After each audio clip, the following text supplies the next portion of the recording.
Hello दोस्तों, नमस्कार। स्वागत है आप सभी का ट्रिकी हिंदी पाठशाला में। हिंदी अपनों की भाषा, सपनों की भाषा। पढ़ें, बोलें, सीखें और गर्व करें। आइए आज की श्रृंखला में हम आप सभी को छंद पढ़ाते हैं। और छंद में जैसे जानते हैं कि यह मात्रिक छंद होता है और वर्णिक छंद होता है। मात्रिक छंद में मात्राओं को गिना जाता है और वर्णिक छंद में वर्णों को गिना जाता है। तो उसी के आधार पर मैं यहाँ पे वर्णिक छंदों को समझाने का एक अच्छा सा प्रयास की हूँ सूत्र के माध्यम से। सूत्र क्या है? या माता राज भानस लगा। तो इसको हम यहाँ पे खंड करके जोड़ देखे हैं कि इसमें जो गढ़ होते हैं वो 8 गढ़ होते हैं। या से हो गया यगड़, माँ से हो गया मगड़, ता से तगड़ और रा से रगड़। ऐसे ही जगड़, भगड़, नगड़, सगड़ और लघु गुरु लास्ट में है। लगा से हो गया लघु और गुरु। तो यहाँ पे देखिए, यहाँ पे मात्राओं को मैं यहाँ पे चिन्हित करती हूँ। इसमें कितनी मात्राएं हैं? यगड़ में इतनी मात्राएं हैं। तो यहाँ पे जो यस का अवकरण का चिन्ह बना है, यहाँ पे गुरु होता है और ये लघु होता है। तो सबसे पहले मैं यहाँ पे देखती हूँ कि वर्णिक छंद में जैसे बसंत तिलका और इंद्र वज्रा, उपेंद्र वज्रा, शार्दूल विक्रीडित, जो शालिनी, ये सब छंद जो होते हैं वो वर्णिक छंद होते हैं। और दोहा, चौपाई, सोरठा, एरोला, ये सब मात्रिक छंद में आते हैं। तो यहाँ पे देखिए नन्मय, मालिनी, पखवारा। मालिनी से हो गया मालिनी छंद। पखवाड़ा अर्थात जैसे एक महीने में 30 दिन होते हैं तो उसको 15-15 में, मतलब एक पक्ष को 15 पक्ष में 15 दिन होते हैं, दूसरे पक्ष में 15 दिन होते हैं। तो जो 15 दिन होता है उसको हम पखवाड़ा बोलते हैं। तो नन्मय, मालिनी, पखवाड़ा। यहाँ पे क्या है? देखिए, प्रत्येक चरण में नगड़, नगड़, मगड़, यगड़, यगड़ के क्रम से अगर 15 वर्ण आए तो वहाँ पे मालिनी छंद होता है। नन्मय, मालिनी, पखवाड़ा। अर्थात यहाँ पे जैसे ना से नगड़ है, नगड़ में 3 मात्राएं होती हैं। जैसे मैं यहाँ पे लिखी हूँ 1 2 3, ये 3 मात्राएं होती हैं। इसमें भी 3 हो गई और इसमें भी 3, इसमें भी 3, इसमें भी 3। तो इसको गिनिए कितने हो गए यहाँ पे? 3 3 6 3 9 3 12 15। तो यहाँ पे हो गए 15 वर्ण। नन्मय, मालिनी, पखवाड़ा। पखवाड़ा से हो गए पक्ष, एक पक्ष में 15 दिन होते हैं। और मालिनी छंद में कितने वर्ण होते हैं? 15 वर्ण होते हैं। इसी से याद कर लिए, पखवाड़ा 15 दिन का होता है, मालिनी में 15 वर्ण होते हैं। वैसे ही तब जजज को तिलका रत्न, तब जजज को तिलका रत्न। तिलका से हो गया बसंत तिलका। यहाँ पे बसंत तिलका,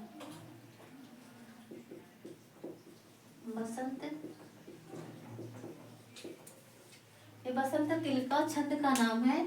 इसमें क्या होता है?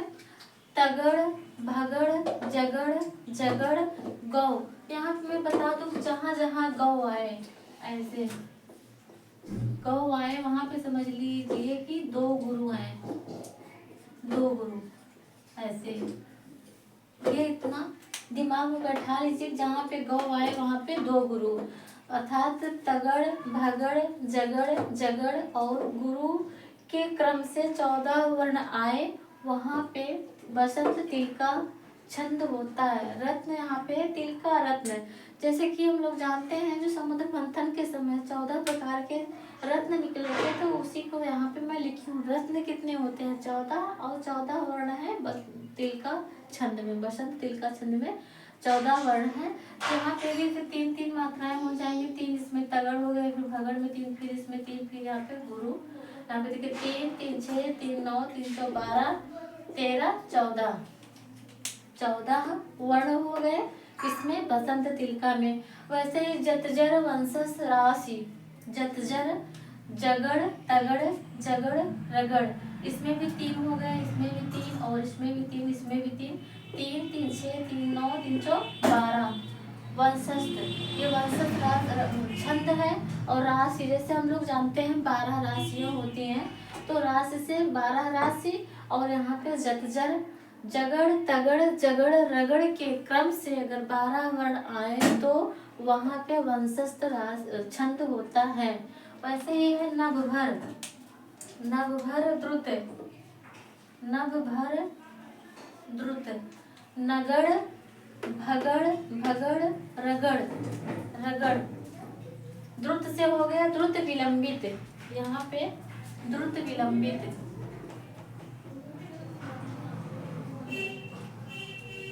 द्रुत विलंबित। आदित्य, आदित्य का अर्थ है यहाँ पे सूर्य। सूर्य के 12 नमस्कार हैं, वैसे ही यहाँ पे 12 वर्ण है। जैसे ही सूर्य के 12 नमस्कार है, वैसे ही यहाँ पे द्रुत विलंबित छंद में 12 वर्ण है। 12 वर्ण कैसे हैं, जैसे यहाँ पे नगड़ भगड़ भगड़ रगड़। यहाँ पे 3, यहाँ पे 3, यहाँ पे 3, यहाँ पे 3, 3 3 6 3 9 3 4 12। अर्थात नगड़ भगड़ भगड़ रगड़ के क्रम से 12 वर्ण आए तो वहाँ पे द्रुत विलंबित छंद होगा। वैसे ही मस जस ततगा शार्दूल एक डाल में 19 फूल। मस जस ततगा शार्दूल एक डाल में 19 फूल। कितने फूल? 19। तो 19 कैसे हुए? मस। यहाँ पे देखिए मगड़ सगड़ जगड़ सगड़ तगड़ तगड़ और गुरु। यहाँ पे हो गए 3, यहाँ पे 3, यहाँ पे भी 3 और इसमें 3, इसमें 3, इसमें गुरु। 3 3 6 3 9 3 4 12 3 5 15 3 6 18 19। कितने हो गए? 19 वर्ण। इसको मान लीजिए मस जश ततगा एक फूल मतलब पौधा है और उसमें 19 फूल खिले हैं। 19 फूल कौन है? मगड़ सगड़ जगड़ सगड़ तगड़ तगड़ और गुरु। इसके क्रम से अगर आ जाए 19 वर्ण आ जाए तो वहां पे समझिए शार्दूल विक्रीडित छंद है। ऐसे ही जत जगो उपेंद्र रुद्र। जत जगो, जैसे यहाँ पे है जत जगो, यहाँ पे भी 3 है, यहाँ पे भी 3, यहाँ पे 3, यहाँ पे गौ है। गौ का मैं बताई हूँ, जहाँ जहाँ गौ है वहाँ पे 2 गुरु हैं। यहाँ पे हो गए 2 गुरु। उपेंद्र रुद्र, रुद्र जो है वो रौद्र रस के देवता हैं। और रौद्र रस के देवता कौन है? भगवान शिव शंकर। तो उनको उनका जो 11 प्रकार के रूप हैं वहाँ ये दिखाया गया है कि 11 वर्ण है। रुद्र के 11 रूप है, अवतार हैं और यहाँ पे 11 वर्ण हैं। जगड़ तगड़ जगड़ और 2 गुरु के क्रम से अगर 11 वर्ण आ जाए तो वहाँ पे उपेंद्र वज्रा छंद होगा। और इंद्र वज्रा में क्या है? जैसे तत् जगो रुद्र। यहाँ पे ध्यान दीजिए उपेंद्र वज्रा, इंद्र वज्रा और शालिनी छंद में 11 वर्ण हैं।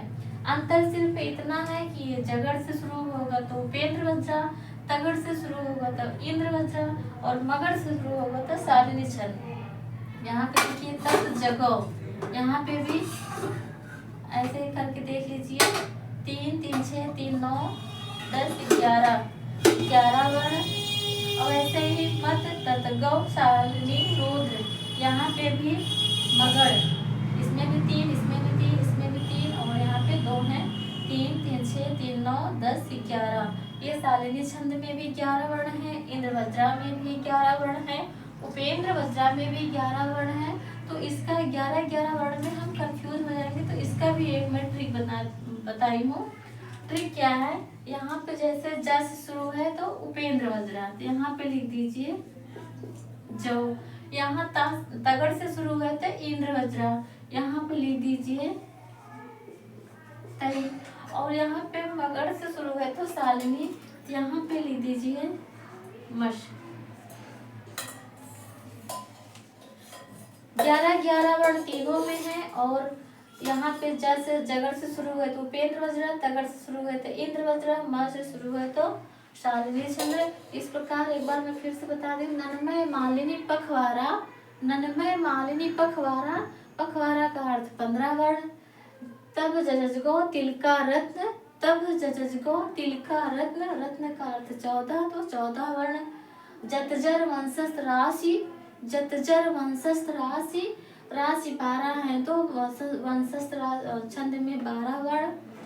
नभभर द्रुत आदित्य, नभभर द्रुत आदित्य, तो आदित्य हो गए 12। आदित्य का अर्थ है सूर्य और सूर्य के 12 नमस्कार है तो यहाँ पे द्रुत विलंबित में 12 वर्ण। मस जस ततगा शार्दूल एक डाल में 19 फूल, यहाँ पे मान लीजिए एक पौधा है और उसमें मस्त जश ततगा नामक फूल 19 प्रकार के फूल खिले हैं, तो यहाँ पे 19 वर्ड हो गए। जत जगह उपेंद्र रुद्र, जत जगह उपेंद्र रुद्र, रुद्र के 11 अवतार हैं, तो यहाँ पे हो गए उपेंद्र वज्रा में 11 वर्ण, इंद्र वज्रा में 11 वर्ण और शालिनी छंद में 11 वर्ण। और गण कितने होते हैं? गणों की अगर हम संख्या करें तो 1 2 3 4 5 6 7 8, ये 8 गण हो गए। लघु और गुरु, इसको दशाक्षर बोला जाता है। और ये कितने हैं? ये हैं 8 गण